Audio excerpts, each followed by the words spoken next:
that's what it's kind of put me in a unique position, is that people that have done psychedelics and had positive experiences, if they're going to cross a bridge into orthodoxy, the bridge that they're going to cross is probably the bridge that I'm trying to build on my YouTube channel, Yeah. Yeah. because that's the only one that's actually speaking to the experience that even brought them to the place, whether they did, again, MDMA and had a cleansing of their heart Yeah. and sort of could reappropriate a new perspective and approach to reality, whatever it is.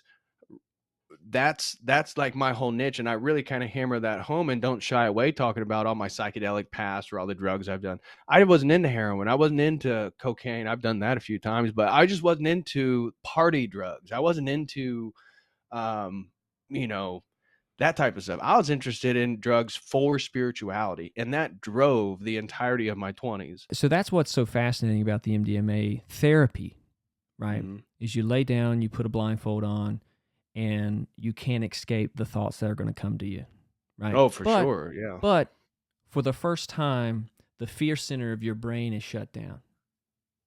So you can access those memories, those events, those traumatic things that have happened to you, Yeah. and assess them from the deeper wisdom inside of you that you have now as a 32-year-old. Right.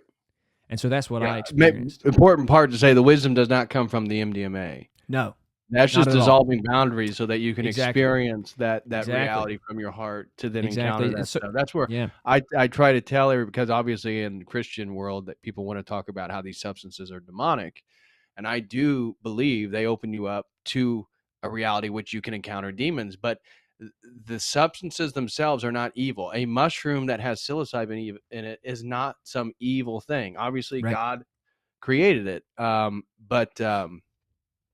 but yeah, so this, I believe the substances themselves are not evil. I believe the dissolution of boundaries is what they're doing, and being very cautious with how you're dissolving your boundaries, because when certain ones are dissolved, you're in a soup with other entities, and it's gonna, if Yeah. you don't know how to navigate that, you may bring somebody back with you. Right. Um, but yeah, so with the MDMA, it's helped so many addicts, Yes, and alcoholics, PTSD. yeah, PTSD has had PTSD, tons of cases sexual, with the MDMA, and then the lower doses of psilocybin. yeah, sexual Yeah, but events yeah, like people rape. that have been, yep, Yeah, people who've been molested, man. I mean, it's just so fascinating, and I understand now. Now that I did it, I get it. And it's funny because like when growing up, you think of people who are like drunks or uh, quote unquote lifetime sinners, or just whoring yeah, around or whatever. And it's right, like there's such a childlike understanding of that, and for hmm, a lot of people, it never changes. yeah, Um, but when I experienced the MDMA therapy, I was like, oh, okay, this is how yeah, it's helping people. People yeah, who have started drinking because they were molested by their uncle when they were 10, and and yeah, and the alcohol was the only thing that self-soothed. right. And there's And cases. now, Timothy go Leary ahead. talked about the recidivism rate with alcoholics during some research they did in the '60s with LSD.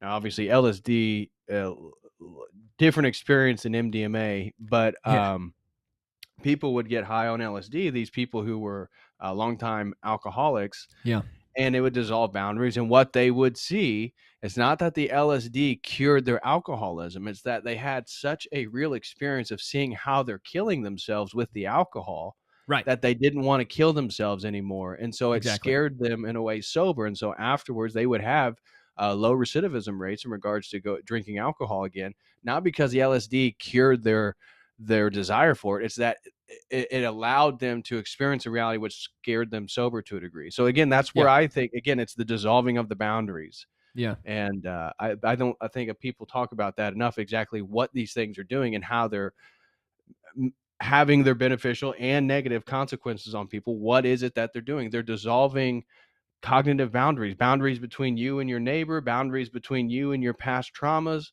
yeah, uh, psychological boundaries, ego boundaries. And so that's where they can be very beneficial. I think, especially for psychotherapy, um, MDMA specifically, because of its yeah, emotionally oriented experience, it's very conducive to that. Yeah, and the problem with the psychedelic community is they have no ability to have this conversation that you and I are having.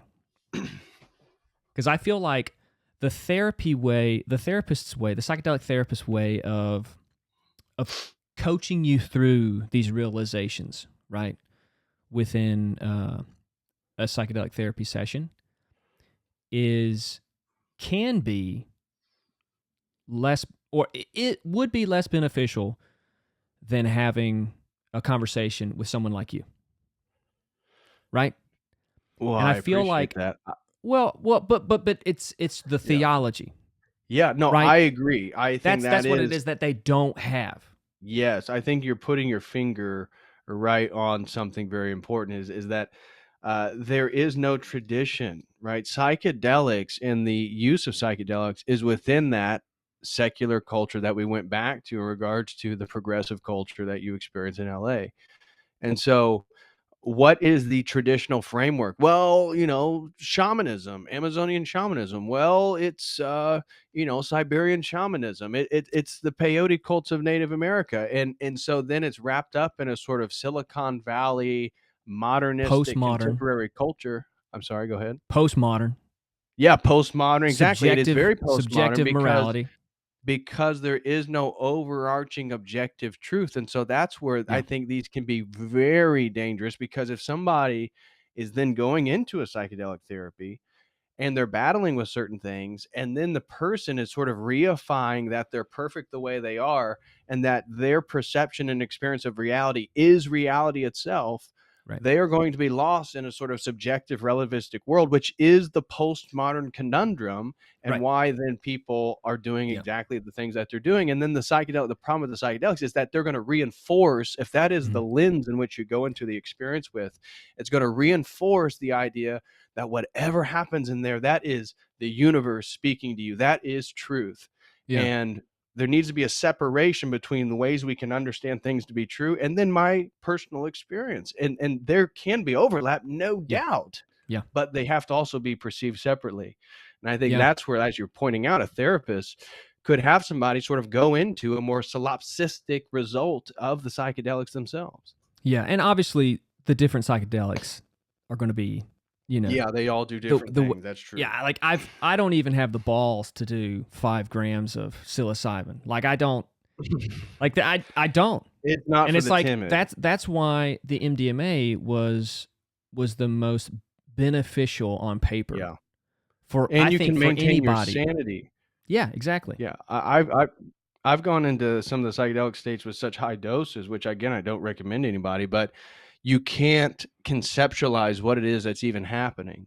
Um, Mm, and so MDMA, it's gonna be difficult to take so much MDMA you get to a point that you can't conceptualize it. Now yeah, you're bubbling up with right. emotions and energy, Yeah, but that's different than like taking a stick, a whole strip of acid right. and Yeah, and getting to a point where like you're looking at things and they're moving and things are coming alive and you can't help but look at it, but you also can't think of what you're looking at, and then you can't remember what you just thought about 30 right. seconds ago, and so you're just lost in the phenomenology of the present moment.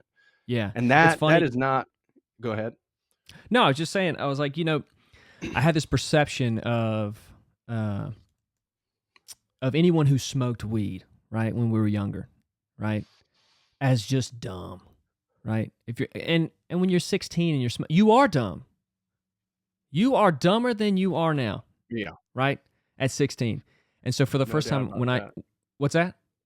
No doubt about that. Yeah. So when I smoked for the first time when I was 28, that was the realization I had. I was like, "Oh, weed doesn't make you dumb. Dumb people were smoking weed in high school." Right. You know what I mean?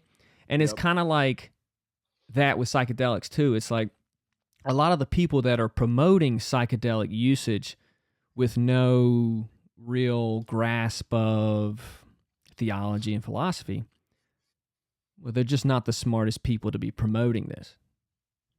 Yeah. You know what I mean?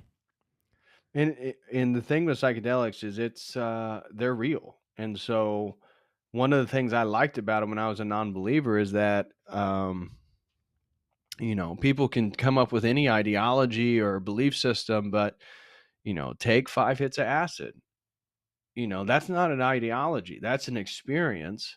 And then if Mhm. you're interested in quote unquote spiritual experiences, well, there's nothing more spiritual because it provides the experience every time. But Mhm. that then gets you back into the what I describe now in my PhD work as a sort of technology of transcendence. The idea that transcendence itself can be sort of engineered by our own ingenuity and our own will, and we can then sort of bootstrap ourselves into our own divinization.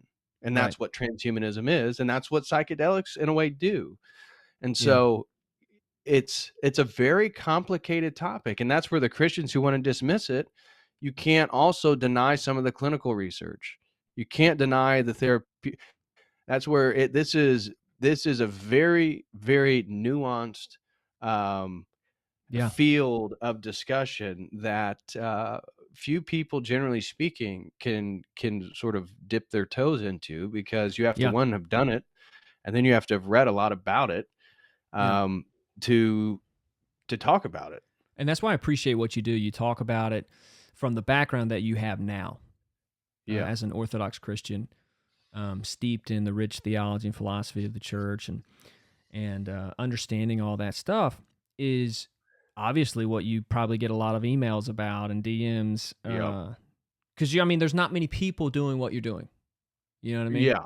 And Definitely, and nobody in orthodoxy, and so that's what it's kind of put me in a unique position, is that people that have done psychedelics and had positive experiences, if they're going to cross a bridge into orthodoxy, the bridge that they're going to cross is probably the bridge that I'm trying to build on my YouTube channel, yeah, yeah, because that's the only one that's actually speaking to the experience that even brought them to the place, whether they did again MDMA and had a cleansing of their heart yeah, and sort of could reappropriate a new perspective and approach to reality. Whatever it is, that's like my whole niche, and I really kind of hammer that home and don't shy away talking about all my psychedelic past or all the drugs I've done. I wasn't into heroin, I wasn't into cocaine. I've done that a few times, but I just wasn't into party drugs. I wasn't into um, you know, that type of stuff. I was interested in drugs for spirituality, and that drove the entirety of my 20s.